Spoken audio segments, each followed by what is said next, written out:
Imaginez vivre sur un rocher plus petit qu'un terrain de football, soufflé par les vents et des tempêtes toute l'année, au milieu de l'océan. Voici les 8 rochers isolés, perdus au milieu d'un océan. Fairways Rock. Au milieu du détroit de Bering, entre l'Alaska et la Russie, se dresse un immense bloc rocheux qui semble avoir été abandonné là par erreur. Son nom, Fairways Rock. Et quand je dis au milieu de nulle part, c'est pas une expression. Ce rocher est littéralement coincé en 2 continents, perdu dans des eaux glaciales où la température peut facilement transformer votre expédition en très mauvaise idée. Fairways Rock culmine à un peu plus de 160 mètres de hauteur, ce qui en fait une véritable forteresse naturelle. Ces falaises sont si abruptes qu'elles donnent l'impression qu'un architecte fan de jeux vidéo les a dessinées avec l'outil paroi verticale. Résultat, pratiquement personne n'y met les pieds. Mais ce qui rend cet endroit fascinant, c'est son emplacement. Depuis son sommet, par temps clair, il est parfois possible d'apercevoir la Russie d'un côté et l'Alaska de l'autre. C'est probablement un des seuls endroits au monde où vous pourrez regarder 2 puissances mondiales tout en étant accompagné uniquement par des milliers d'oiseaux marins. Parce que oui, les véritables propriétaires de Fairways Rock, ce sont eux. Guillemots, mouettes et autres espèces d'oiseaux y trouvent un refuge parfait, loin des prédateurs terrestres. Enfin, jusqu'à ce qu'un humain décide de débarquer avec un drone et une GoPro. Et pourtant, malgré son isolement extrême, ce rocher a joué un rôle pendant la Seconde Guerre mondiale. Les États-Unis y ont installé des équipements d'observation pour surveiller cette région stratégique. Comme quoi, même le caillou le plus perdu du monde peut finir par avoir son heure de gloire. Aujourd'hui, Fairways Rock reste l'un des endroits les plus inaccessibles d'Amérique du Nord. Un gigantesque morceau de pierre battu par les vents, encerclé par les eaux glacées du détroit de Bering. Et qui rappelle que, même au XXIe siècle, il existe encore des coins sur la planète où la nature règne sans partage.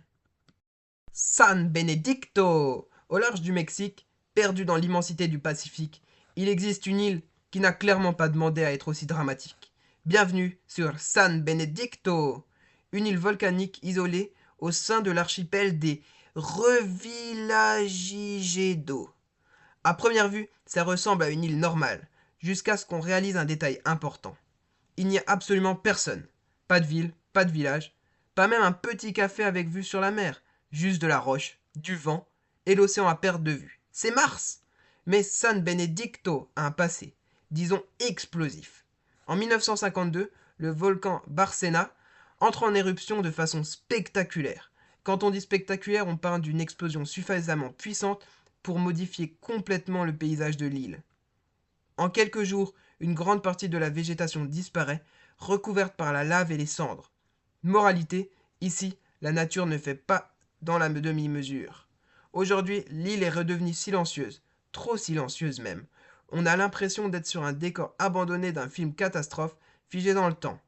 Pourtant, sous la surface, la vie marine est incroyablement riche. Autour de San Benedicto, les eaux attirent des raies manta géantes, des requins et des bancs de poissons par milliers. Un paradis, à condition de rester sous l'eau. Sur Terre, en revanche, c'est une autre ambiance. Le sol est dur, noir, parfois encore marqué par les anciennes coulées de lave. Et le vent souffle sans interruption, comme si l'île essayait constamment de rappeler qu'elle préfère clairement être seule. Mais c'est aussi ce qui rend San Benedicto fascinant. Une île à moitié détruite par son propre volcan, isolée au milieu du Pacifique, qui semble suspendue en destruction et renaissance.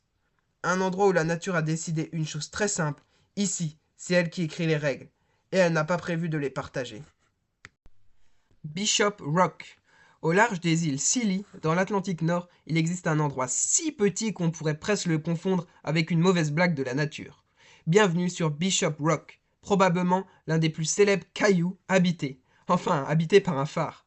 Parce qu'ici, il n'y a littéralement rien d'autre qu'un rocher battu par les vagues et un énorme phare posé dessus. Et encore, dire posé est généreux. On a plutôt l'impression que le phare est accroché à la survie par pure détermination. Ce minuscule îlot est souvent considéré comme l'un des plus petits au monde à avoir une construction humaine. Et quand on dit petit, c'est petit. À marée haute, on a presque l'impression que l'océan essaie de l'effacer de la carte toutes les 5 minutes. Mais construire ici n'a jamais été une idée de génie tranquille. Le premier phare, terminé au XIXe siècle, a été, disons, rapidement emporté par une tempête. Oui, L'océan a littéralement décidé de désinstaller le bâtiment. Le phare actuel, lui, est beaucoup plus solide, mais il continue de subir des vagues gigantesques qui le frappent sans relâche. Imaginez travailler ici. Pas de supermarché, pas de voisins, pas de livraison Amazon, juste vous, un phare, et l'Atlantique qui essaie de vous convaincre de changer de métier. Les gardiens de phare d'autrefois vivaient dans des conditions extrêmes, isolés pendant des semaines, avec pour seule compagnie le bruit des vagues et des tempêtes. Aujourd'hui, Bishop Rock est automatisé, mais il reste un symbole impressionnant, celui d'un minuscule morceau de terre qui refuse de disparaître, malgré la violence permanente de l'océan. C'est peut-être ça le plus fou avec Bishop Rock. Ce n'est pas juste un rocher, c'est un combat permanent entre la pierre et l'océan. Et pour l'instant, la pierre tient encore debout. Boatswain Bird Island. Dans l'Atlantique Sud, juste à côté de la minuscule île de l'Ascension, il existe un rocher si petit et si isolé qu'on pourrait presque croire qu'il a été posé là par accident. Bienvenue sur Boatswain Bird Island. Et quand je dis petit, c'est presque une blague. Ce n'est pas vraiment une île où l'on vit, c'est plutôt un énorme rocher battu par les vagues, posé au milieu de l'océan, sans plage, sans ville, sans aucune trace de civilisation. Juste de la roche et des oiseaux. Et justement, les vrais habitants ici, ce sont eux. Des milliers, voire des dizaines de milliers d'oiseaux marins, notamment des frégates et des noddies, qui ont transformé cet endroit en une sorte d'immeuble naturel version XXL. Chaque recoin du rocher est occupé, chaque espace est optimisé. Ici, pas de Airbnb, juste du surpeuplement permanent. L'accès à Boatswain Bird Island est extrêmement difficile. Les falaises sont abruptes, les vagues frappent violemment et il n'y a pratiquement aucun endroit sûr pour accoster. Résultat, même les humains les plus motivés réfléchissent à 2 fois avant de venir déranger la réunion annuelle des oiseaux. Mais ce qui rend ce lieu fascinant, c'est son rôle écologique. L'île principale de l'Ascension a perdu une grande partie de ses oiseaux à cause des espèces introduites par l'homme. Boatswain Bird Island est donc devenu une sorte de refuge, un sanctuaire naturel où la vie continue comme elle l'a toujours fait, loin des perturbations. Vu du ciel, le rocher ressemble à une fourmilière blanche et noire posée sur l'océan bleu. Vu de près, enfin personne ne le voit vraiment de près, et c'est peut-être mieux ainsi. Boatswain Bird Island, c'est un rappel simple. Parfois, les endroits les plus inhospitaliers pour nous sont exactement ceux où la nature est la plus chez elle. Les rochers Saint-Pierre et Saint-Paul. Imaginez traverser l'océan Atlantique pendant des jours entiers, pour finalement tomber sur une poignée de cailloux qui dépasse à peine de l'eau. Bienvenue aux rochers Saint-Pierre et Saint-Paul, probablement l'un des endroits les plus isolés de la planète. Situés à plus de 1000 km des côtes du Brésil, ces îlots rocheux sont si petits qu'on pourrait presque les rater sur une carte. Leur superficie totale est inférieure à celle de quelques terrains de football. Autant dire qu'ici, le marché immobilier est plutôt limité. Et pourtant, ces rochers sont absolument uniques. Contrairement à la majorité des îles océaniques, qui sont d'origine volcanique, ils sont constitués de roches provenant directement du manteau terrestre. En gros, c'est comme si la Terre avait décidé de montrer discrètement ce qu'elle cache sous sa croûte, une sorte de bande d'annonces géologiques. Évidemment, vivre ici serait un véritable cauchemar. Pas d'arbres, presque pas de végétation, très peu d'eau douce et un soleil qui transforme les rochers en plaques chauffantes géantes.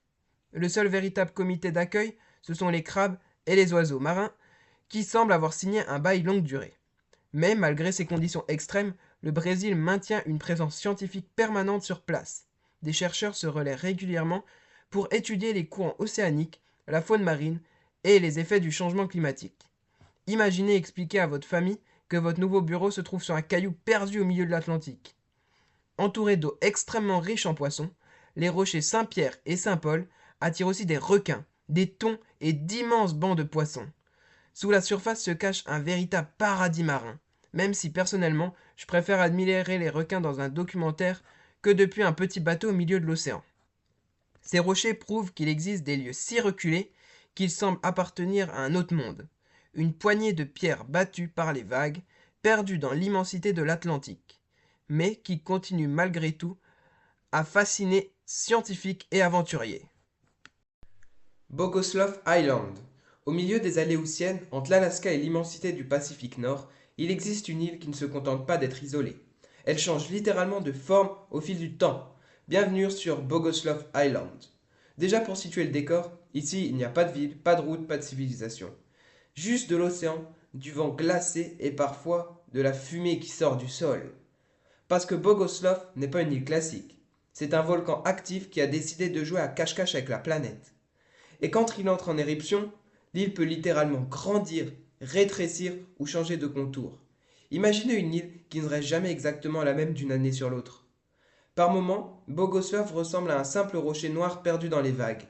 À d'autres, elle est entourée de panaches de vapeur et de cendres, comme si quelque chose essayait de remonter à la surface depuis les profondeurs de la planète. Et ce quelque chose, c'est justement le magma. Évidemment, personne n'y vit, et personne n'a vraiment envie d'y vivre. Le sol est instable, les éruptions peuvent survenir sans prévenir, et l'océan autour est parmi les plus hostiles de la région. Même les oiseaux marins y viennent avec prudence, un peu comme s'ils avaient signé un contrat en sachant que les conditions pouvaient changer à tout moment. Mais ce qui rend Bogoslav fascinant, c'est justement cette instabilité permanente. Là où d'autres îles sont figées depuis des millénaires, celle-ci est vivante. Elle respire, elle tremble, elle explose parfois, et elle continue, malgré tout, d'exister au milieu de nulle part. Bogoslav, c'est un rappel étrange. La Terre n'est pas un décor immobile. Parfois, même les endroits les plus isolés sont encore en train de se construire sous nos yeux, ou de disparaître. Ball's Pyramid. Imaginez un gratte-ciel de roches planté au milieu de l'océan, sans ville, sans route, sans rien autour. Juste du vide et des vagues à perte de vue. Bienvenue sur Ball's Pyramid.